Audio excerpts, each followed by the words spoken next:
ज़्यादा से ज़्यादा मिला था। हम अपनी तैयारी कर रहे हैं। माननीय मुख्यमंत्री जी ने निर्देश दिए सभी विभागों को कि वे अपने अपने विभाग में किस प्रकार 5 साल की प्लानिंग करके और हम 16वें वित्त आयोग के सामने अपनी बात रख सकें और ज़्यादा से ज़्यादा पैसा केंद्र सरकार से राज्यों को मिल सके। अरविंद पनगड़िया इसके अध्यक्ष हैं। देश के माने माने अर्थशास्त्री वो इसकी अध्यक्षता करेंगे। वो यहाँ पर आ रहे हैं। मुझे कहते हुए बहुत गर्व है कि जहाँ हमारे देश के प्रधानमंत्री का एक ध्येय वाक्य रहता है, ज्ञान पर ध्यान, और ज्ञान से उनका तात्पर्य है गरीब, युवा, अन्नदाता, किसान और नारी शक्ति। तो ये ज्ञान से ध्यान पे हमारी सरकार ने शुरुआत प्रारंभ कर दी है। माननीय मुख्यमंत्री जी के निर्देश पर हम युवाओं को एक नई दिशा, उनके कौशल का सही उपयोग, उनकी आर्थिक स्थिति सही हो, उनको गुणवत्ता वाली शिक्षा मिले, अच्छा स्किल डेवलपमेंट हो, इस दिशा में एक समेकित तकनीकी शिक्षा विभाग, कौशल विभाग, कौशल और रोजगार विभाग तथा युवा खेल कल्याण विभाग, तीनों विभाग मिलकर और स्वामी विवेकानंद जयंती पर स्वामी विवेकानंद युवा शक्ति मिशन प्रारंभ करने वाले हैं। इसका उद्देश्य होगा युवा का सर्वांगीण विकास। शिक्षा के क्षेत्र में भी युवा आगे बढ़े, कौशल के क्षेत्र में भी युवा आगे बढ़े और वो रोजगार से कैसे जल्दी से जल्दी जुड़े। जैसे हमारे माननीय प्रधानमंत्री जी का मिशन है नई शिक्षा नीति के माध्यम से कि शिक्षा रोजगार देने वाली हो और हमारा युवा भी रोजगार देने वाला बने। तो इसी को ध्यान में रखते हुए स्वामी विवेकानंद युवा शक्ति मिशन प्रारंभ करने वाले हम 12 तारीख को। इसमें सभी विभागों से बाकी इसके सदस्य रहेंगे, पर मूल रूप से तकनीकी शिक्षा, कौशल विभाग, रोजगार विभाग और युवा कल्याण विभाग इसको हेड करेंगे और ये सब मिलकर और सब विभागों से तालमेल करके हम सिर्फ युवाओं को फोकस करेंगे। कुल मिलाकर युवाओं का आत्मविश्वास बढ़ाना मध्य प्रदेश के अंदर। देखिए, आज भारत देश का सबसे युवा, दुनिया का सबसे युवा देश कहलाता है। हमारे यहाँ 27% आबादी युवाओं की है और युवाओं को आत्मनिर्भर बनाना, उनकी ऊर्जा का सदुपयोग करना, उसे मध्य प्रदेश एक मिशन की तरह ले रहा है। मुझे बहुत प्रसन्नता है माननीय मुख्यमंत्री जी ने इस मिशन को बहुत गंभीरता से लिया और सभी माननीय मंत्रियों से अनुरोध किया कि अपने अपने विभाग में भी हम युवाओं को किस प्रकार जोड़कर रोजगार दे सकें, इसके लिए काम करने के हमें निर्देश दिए हैं। जैसे अब प्रतिस्पर्धा की तैयारी करना, तो तैयारी करने के लिए हमने अनुसूचित जाति और जनजाति के बच्चों के लिए कोचिंग क्लास तो हमने चलाई थी, पर फिर भी कुछ सिलेक्टिव ऐसे गरीब विद्यार्थी हों, चाहे वो अनुसूचित जाति जनजाति के नहीं हो, वे यदि प्रतिस्पर्धा में भाग लेना चाहें और उन्हें कोचिंग की आवश्यकता है तो सरकार वो भी उपलब्ध कराएगी। कुल मिलाकर युवाओं से संवाद बढ़ाना, उनका आत्मविश्वास बढ़ाना, उनकी योग्यता का सदुपयोग करना, उनकी क्षमता बढ़ाना, इसका उद्देश्य है।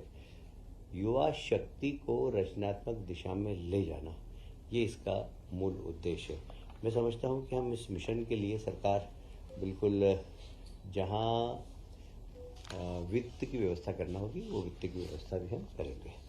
एक और आज महत्वपूर्ण निर्णय लिया, जैसे हमारे देश के प्रधानमंत्री हमेशा कहते हैं कि किसानों की आय दुगनी करना। तो किसानों से संबंधित जितने भी उपक्रम है, चाहे वो दूध उत्पादन का हो, चाहे मछली उत्पादन का हो, इन सब को हम कैसे वृद्धि कर सके, एक बहुत ही क्रांतिकारी निर्णय मध्य प्रदेश की सरकार ने लिया है। Madhya Pradesh state cooperative dairy federation और राष्ट्रीय डेयरी विकास बोर्ड, इसके बीच में एक अनुबंध हम कर रहे हैं और सारी दूध के उत्पादन, दूध का परिवहन, दूध का चिलिंग, दूध की प्रोसेसिंग, दूध की पैकिंग और मार्केटिंग, ये सब अभी किसान करता है। अभी हमारे यहाँ दूध डेयरी भी है और निश्चित रूप से जिस क्षमता के साथ चलना चाहिए उस क्षमता के साथ नहीं चल पा रही है। हम फोकस करेंगे इसमें प्रोफेशनल लोगों को भी जोड़कर कि इससे हमारा सांची ब्रांड है वह सारे देश में अपनी पहचान बना सके। इसके लिए हम लोग बहुत डेडिकेटेड रूप से काम करेंगे, क्योंकि यह किसान की आमदनी बढ़ाने का एक बहुत बड़ा उपक्रम हो सकता है। साथ ही युवा लोगों को रोजगार सृजन करने का भी एक बहुत बड़ा अवसर हो सकता है। तो इसमें हम कलेक्शन सेंटर की क्षमता बढ़ाएंगे, कलेक्शन सेंटर की संख्या बढ़ाएंगे, जो पशुधन है वो ठीक नस्ल के किसान खरीदे। किसान को खरीदने के लिए कोऑपरेटिव सेक्टर के माध्यम से हम लोन दिलवाएंगे। प्रत्येक गांव के अंदर हमारे केंद्रीय सहकारिता मंत्री ने कहा है कि हर गांव के अंदर एक सहकारी समिति होना चाहिए। हमारे यहाँ 53,000 गांव है, सब में सहकारी समिति बने, जिसमें दूध उत्पादन सहकारी समिति भी बने। तो हर गांव के अंदर दूध का उत्पादन हो, अच्छी नस्ल के जानवर पहुंचे, उन जानवरों को खरीदने के लिए कोऑपरेटिव सेक्टर से लोन मिले, उनका दूध समय पर खरीदा जाए, उस स्थान पर फिर चिलिंग प्लांट हो, प्रोसेसिंग के स्थान पर ले जाएं। ये सब इस समेकित व्यवस्था हम कर रहे हैं, और इससे निश्चित रूप से किसानों की आय भी बढ़ेगी और सहकारिता क्षेत्र मजबूत होगा और रोजगार के नए अवसर भी हमें प्राप्त होंगे। मुझे ये कहते हुए बहुत गर्व है कि अगले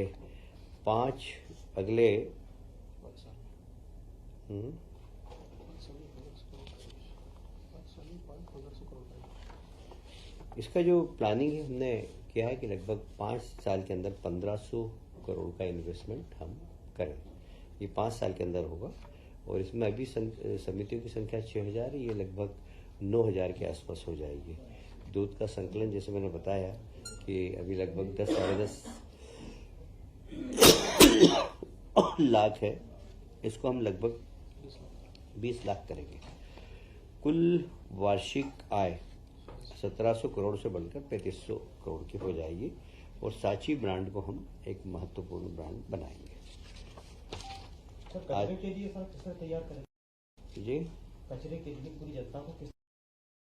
अब हमने माननीय न्यायालय ने हमें 6 हफ्ते का समय दिया है, जिसमें हम जनप्रतिनिधियों से भी चर्चा करेंगे, सामाजिक संगठनों से भी चर्चा करेंगे, और इसमें जितने भी बुद्धिजीवी हैं, कुछ लोग गलतफहमी में हैं, उनकी गलतफहमी दूर करेंगे।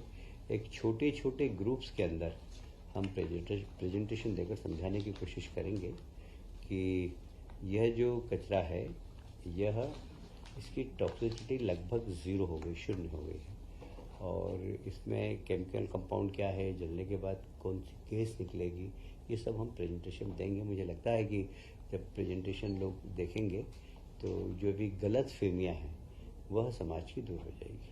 सर, ये जो डेयरी प्रोडक्शन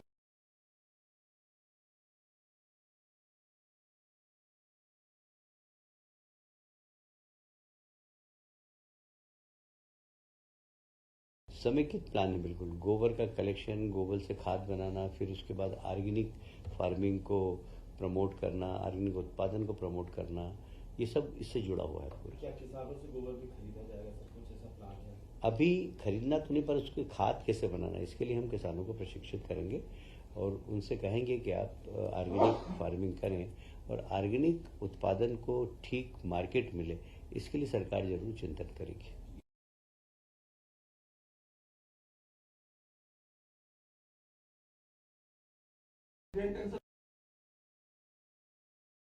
ऐसा नहीं है, देखिए सरकार में अधिकारी रहते हैं, पर कभी कभी एक्सपर्ट्स की आवश्यकता पड़ती है। जैसे मैंने कहा अभी ये सांची का हम ब्रांडिंग करेंगे, उसमें हम प्रोफेशनल लोगों को भी लगाएंगे, क्योंकि जो प्रोफेशनल, देखिए दुनिया है प्रोफेशनलिज्म की। आप अच्छा काम करते हैं, पर आप बहुत अच्छा काम करने के लिए उस क्षेत्र में यदि अच्छे लोगों को लाएंगे तो बहुत अच्छा काम हो जाएगा। काम तो हो ही जाता है, काम रुकता नहीं है, पर हमको उत्कृष्ट काम करना है तो उत्कृष्ट लोगों को चयन करके और लगाना पड़ता है। अभी इस बारे में कोई टिप्पणी नहीं करूंगा।